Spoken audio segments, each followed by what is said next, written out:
রুমির প্রত্যেকটা অ্যাকাউন্টে, প্রত্যেকটা কমেন্টে এবং তার যে লাস্ট পোস্ট ছিল হাদির সুস্থতা কামনায়, তার লাস্ট পোস্ট ছিল, আপনারা দেখেছেন। এই লাস্ট পোস্টের কমেন্টে পর্যন্ত তাকে বুলিং করা হয়েছে। গত 13ই নভেম্বর রুমি ধানমন্ডি থানায় একটি জিডি দায়ের করে এবং সেখানে অ্যাকাউন্ট এবং ফোন নাম্বার সহ হুমকি দাতাদের লিস্ট সে উপস্থিত করে। আমি আজকে যে কথাগুলো বলবো সেগুলো পুরো বাংলাদেশের মানুষের জন্য বলতেছি, দেশবাসীকে অ্যাড্রেস করে বলতেছি।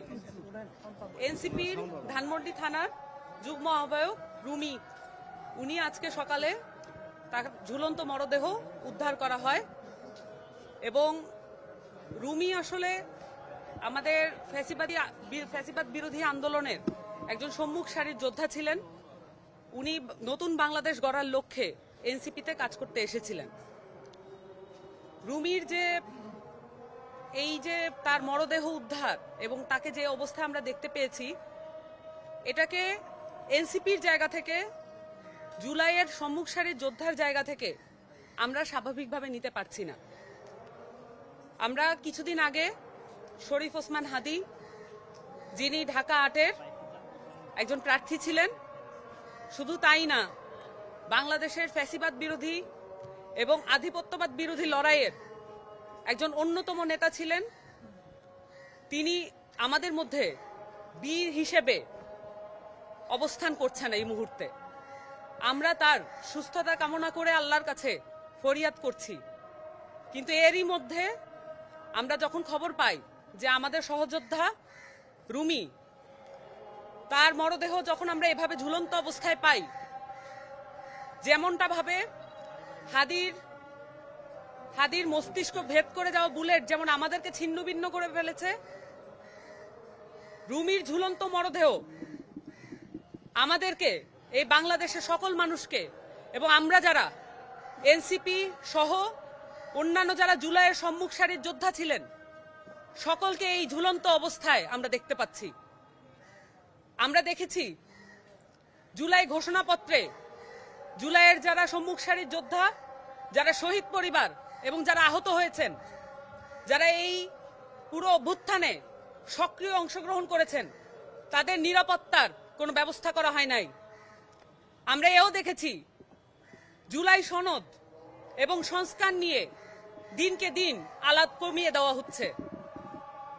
এমত অবস্থায় যখন পুরো দেশটাকে একটা এমন নির্বাচনের দিকে ঠেলে নিয়ে যাওয়া হচ্ছে, যে নির্বাচনে কিভাবে পুলিশ বাহিনী, আইন শৃঙ্খলা বাহিনী এবং অন্যান্য যে নির্বাচন কমিশন সহ এই রাষ্ট্রীয় সংস্থাগুলো কিভাবে কাজ করবে সেটার কোনো সঠিক কোনো রোডম্যাপ নাই।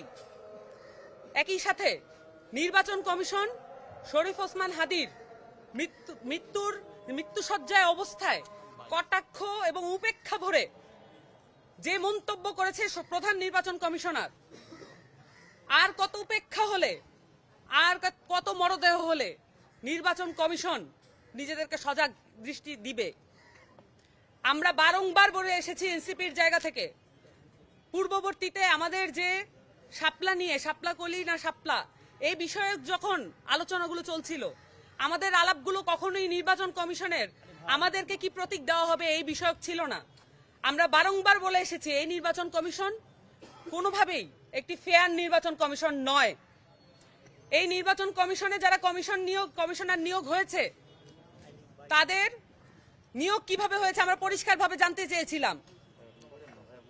রুমির প্রত্যেকটা অ্যাকাউন্টে, প্রত্যেকটা কমেন্টে এবং তার যে লাস্ট পোস্ট ছিল হাদির সুস্থতা কামনায়, তার লাস্ট পোস্ট ছিল, আপনারা দেখেছেন। এই লাস্ট পোস্টের কমেন্টে পর্যন্ত তাকে বুলিং করা হয়েছে। গত 13ই নভেম্বর রুমি ধানমন্ডি থানায় একটি জিডি দায়ের করে এবং সেখানে অ্যাকাউন্ট এবং ফোন নাম্বার সহ হুমকি দাতাদের লিস্ট সে উপস্থিত করে। আমরা যেটা জানি, এইসব কাজ আসলে গোয়েন্দা বাহিনী তথা ডিজিএফআই এসবির, কিন্তু আমরা আমাদের পক্ষ থেকে তদন্ত করে যে এই তথ্য উপাত্ত তাদের কাছে দায়ের করছি, প্রমাণ যেগুলো হাজির করছি, সেই মোতাবেক আমরা কোনো ব্যবস্থা নিতে দেখছি না। অন্যদিকে সবগুলো রাজনৈতিক দল সবগুলো রাজনৈতিক দল একত্রিতভাবে নির্বাচনের দিকে এগিয়ে যাচ্ছে, কিন্তু আমরা দেখছি আমাদের জুলাই যোদ্ধা যারা ছিলেন, যারা শহীদ পরিবারের উপরে একাধিক হুমকি আসছে, এনসিপির একাধিক নেতাকর্মীর উপরে হামলা এবং হুমকি উভয় চলমান আছে। এটা শুধু এনসিপির ব্যাপার নয়, পরিষ্কার করে বলতে চাই এটা বাংলাদেশের নিরাপত্তার বিষয়। এখানে দিল্লি, পিন্ডি এবং নিউ ইয়র্কের আধিপত্যবাদ বিরোধী যত সংগ্রামী যোদ্ধা আছে সকলের প্রতি, সকলের জীবনের প্রতি হুমকি আছে।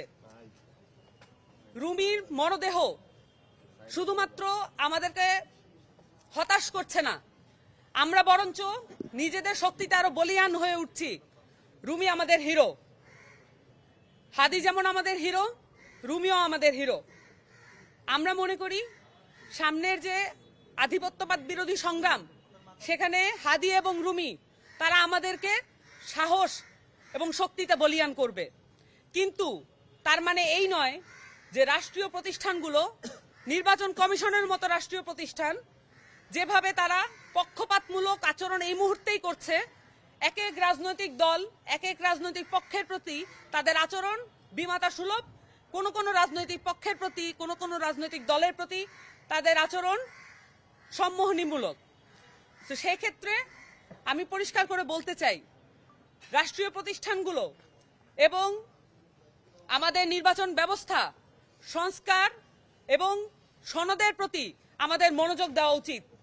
সম্ভবত আমরা সেখান থেকে মনোযোগ সরিয়ে ফেলছি।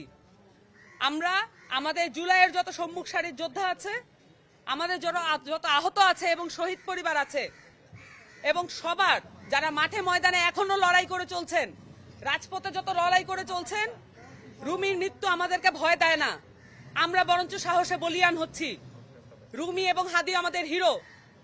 আমরা মনে করি যে আমরা শাহাদাতকে ভয় পাই না, কিন্তু তার মানে এই নয় রাষ্ট্রের যে দুর্বলতা এবং আইন শৃঙ্খলা বাহিনীর যে দুর্বলতা, একই সাথে এই ময়না তদন্ত এবং পুলিশি তদন্ত কিভাবে হবে সেটার প্রতি আমরা কিন্তু সজাগ দৃষ্টি রাখব।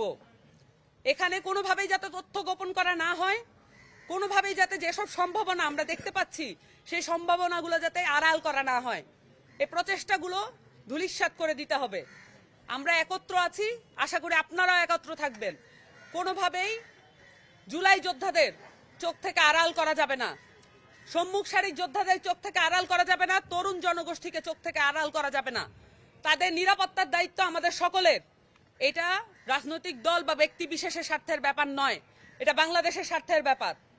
আমরা মনে করি যে আপনারা সকলে একত্র থাকবেন এবং আমাদেরকে কন্টিনিউয়াস সাহস এবং মর্যাদা দিয়ে যাবেন, যাতে করে জুলাই যোদ্ধারা যেই ফাইটটা রাজপথে করছে সেটা সংসদ পর্যন্ত নিয়ে যেতে পারে।